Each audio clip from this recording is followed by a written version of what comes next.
ഈ ആട്ടിടയന്മാർ ഒരിക്കലും പ്രതീക്ഷിക്കാതിരുന്നവർ, പക്ഷേ ദൈവം അവരെ തിരഞ്ഞെടുക്കുന്നു.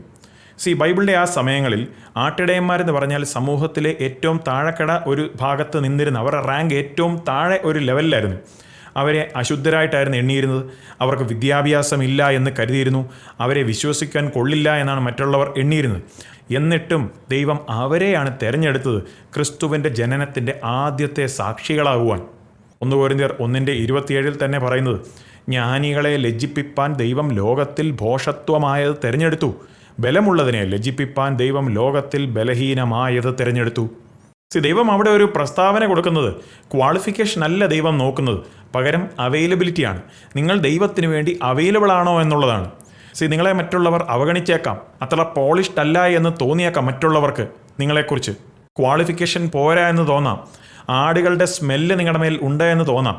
പക്ഷേ നിങ്ങളുടെ ഹൃദയത്തിന് ഒരുക്കമാണെങ്കിൽ, നിങ്ങൾക്ക് വില്ലിംഗ് ആണെങ്കിൽ, ദൈവത്തിന് നിങ്ങളെ ഉപയോഗിക്കുവാൻ സാധിക്കും.